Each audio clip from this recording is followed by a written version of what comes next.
Hello ভাই, চা খাইতেছেন, কোনো কথা কইতেছেন না ভাই? কি কি বল, হাসিও পাচ্ছে, দুঃখও লাগছে, মেজাজও গরম হচ্ছে। একটা লোক আশ্চর্য, জ্ঞান নেই, গরিমা আছে, ছাল নেই, নামটা বাঘা।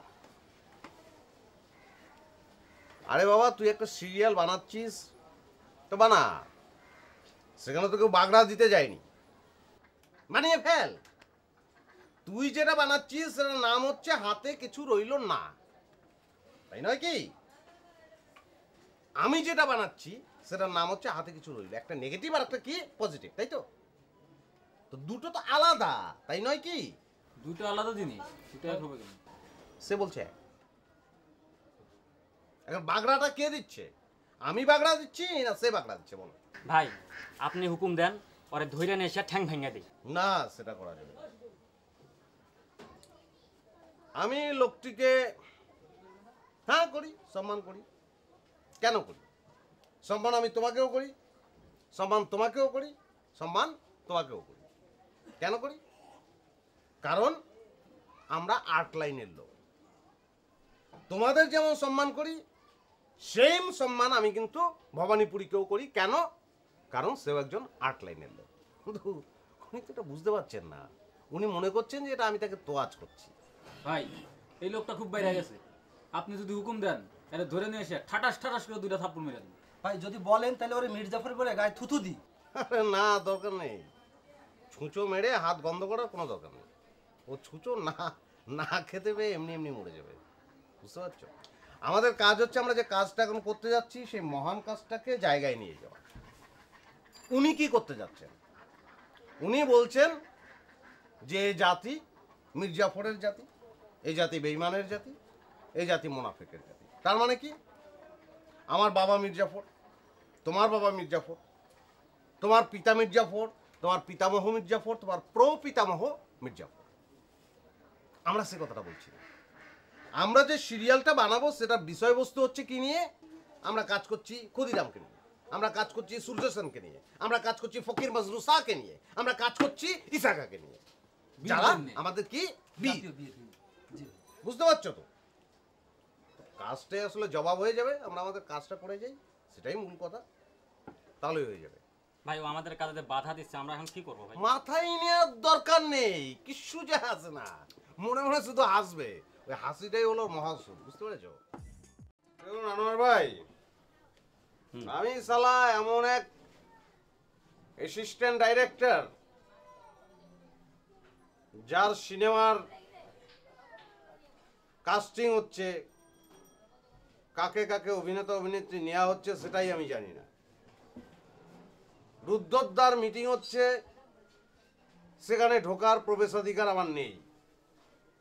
একটা থার্ড ক্লাস জিনিস যে লোকেশন দেখা, সেই লোকেশন দেখতে যাওয়ার অনুমতি পর্যন্ত আমার নেই। তো এরম ডাইরেকশনের মুখে আমি ছচ্ছর করে থুতু দেই সালা।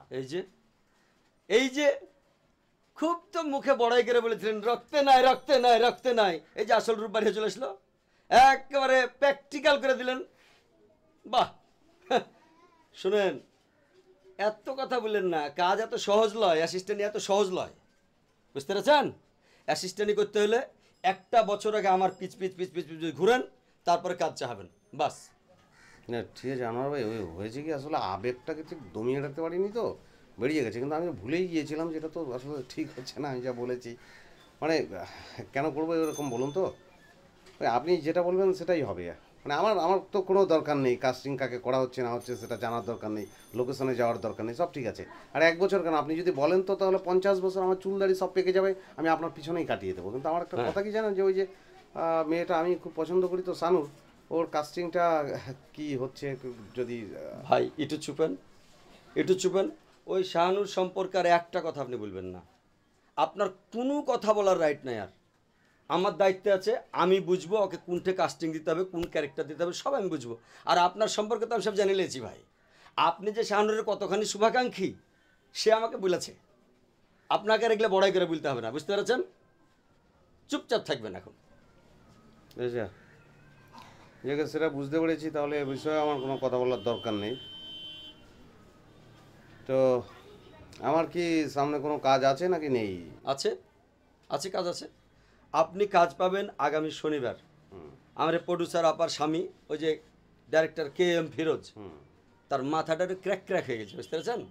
তো এখন আপনার ডিউটি হলো তার সাথে সাথে সারা দিন করে 7 দিন ঘুরবেন। এই ঘোরা শেষ হলে আবার কাজ দেবো আপনাকে। তো চলেন তাহলে উঠি নাকি? চলুন। বিলটা দিবেন নাকি?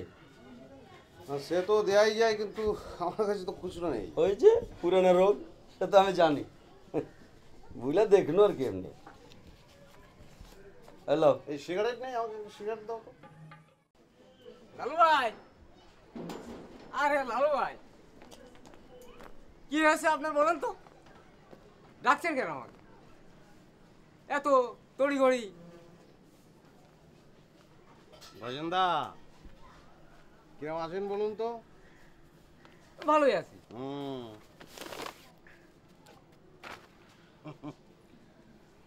চলিতে চরণ চলে না, দিনে দিনে অবশ্যই আগের আরে এগুলো পড়েছেন কেন আমাকে? আদুগো এ কি আগের আজব ব্যাপার রে? বাহাদুরি আমার গেল। কথা বলছিস তো আদু? আরে আপনি না হাসপাতালে যাবেন, অসুস্থ না? হাসপাতালে তো তোকে মেরে অসুস্থ করে তারপরে একসঙ্গে যাব। আমার মোবাইলে ফোন করলে যে আপনি অসুস্থ, হাসপাতালে যাবেন। মাথার চুল পাকিতেছে, মুখের দন্ত নড়িতেছে, চোখের জ্যোতি কমিতেছে, মনে ভাবি চশমা লই আগের বাহাদুরি। এই সরাই! হ্যাঁ, হাতে কিছু রইল না তোর বাবাতি মাল শালা। এই কথা বলছিস না কেন? হ্যাঁ, এই বাবাটি বুড়ি, কথা বলছিস না কেন? তোর বাবাতি মাল ওটা আমি ব্যবহার করতে পারবো না। সালা তোকে নিয়ে মেডিকেল কলেজে সালা বিক্রি করে দেবো। ছেলে পেলে জেতা কঙ্কাল থেকে শিখবে, বুঝতে পারছিস সালা? হ্যাঁ, তুই আমাকে থ্রেট করিস যে আমি ব্যবহার করতে পারবো না? সালা একদম মেরে ফেলবো। আমাকে এসব বলছেন কেন? আপনি ওই গুরু ভবানীপুরকে বলেন। এই রব নিচ্ছিস কেন? এত বড় করে কথা বলছিস কেন? হ্যাঁ, আর বলবি দেবো, চোপা ভেঙে দেবো, দেবো দেবো সালা, দেবো দেবো সালা, একদম ভেঙে বলতে ইচ্ছে। দেখেন, আপনি কিন্তু আবার সে আমার উপর অবিচার অত্যাচার করছেন। আমি একজন অভিনেতা, আমি আসছি আপনার কাছে অভিনয় করার জন্য। আপনি আমাকে অভিনয় শিখাবেন, সেই মঞ্চে চান্স দিলেন না। তারপরে এই যে সিরিয়াল বানাচ্ছেন, সিরিয়াল একটা চান্স দিয়ে দেন। শালা তোর যে চেহারা জিওগ্রাফি চালা, ও ক্যামেরার লেন্স ধরলে তোর চেহারা যখন ক্যামেরার লেন্স দেখবে পটাস করে লেন্স পেটে যাবে, তুই বুঝিস? একটা দামি জিনিস তোর মতো একটা অদামি। তোর কোনো দাম আছে? এই তোর কোনো দাম আছে? তুই যে আমার কাছে যে প্রত্যেকদিন দেখা করতে আছিস, তোর তো উচিত আমাকে 50 টাকা করে উল্টো দিয়ে যাওয়া, বুঝতে পেরেছিস? আর তোর মতো ভিতুর কোনো পার্ট নেই।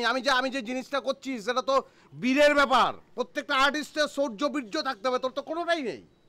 আশ্চর্য, আপনি আমাকে ভীতু বলছেন? তাহলে তুই কি কার বলছেন? ওরে বাবা, আমি বীর। ওরে বাবা, আমি আপনাকে বীর দেখাচ্ছি, আমি বীর প্রমাণ করে দেখাচ্ছি। আলু ভাই, আগে গজেন্দর গজেন। হ্যাঁ, কি অবস্থা, কেমন আছেন বলুন তো? আমি ভালো আছি লালু ভাই। আচ্ছা আচ্ছা আচ্ছা। আপনি তো আমার কাওয়ার্ড মনে করেন। আমার এই বীর প্রমাণ করার জন্য ওরে নিয়ে আইছি। আমার সামনে দাঁড়িয়ে একটা কথা বলার মতো অধিকার নেই। কোনো প্রতিবাদ করবেন, আমি ওরে মারবো, কাটবো, কোনো প্রতিবাদ করবেন। আপনি দেখেন, প্রমাণ করার কোনো দরকার নেই। তুই আমার কথা ভালো করে শোন। তুই হচ্ছে জাত ভীতু, বুঝতে পেরেছিস? তোকে আগে বলিনি? তুই হচ্ছে দেশের শত্রু, রাষ্ট্রের বোঝা, উচ্ছিষ্ট, বুঝতে পেরেছিস? কি বলেন? আমি প্রমাণ করে দিচ্ছি, দেখেন। কি মারলে কি নড়বে না? এই লালু বাচ্চা লালু, এই তুই আমার উপর অনেক অত্যাচার অবিচার করেছিস, এখন আমি তোর উপর অত্যাচার করবো। এই এই ছেলাই, তোর এত বড় সাহস? তুই আমার নাম নিয়ে এটা আমি এই শালা, এই তোর এত বড় সাহস, তুই আমার নাম নিয়ে ডাইবে না? তুই আবার ওকে মারিস? তুই আবার ওকে মারিস? তোকে তোকে একে ভাই আপনি জানেন না ভাই, এই সারা শোর বাচ্চা খুব মারুন মারুন মারুন মারুন মারুন শালাকে, মারুন।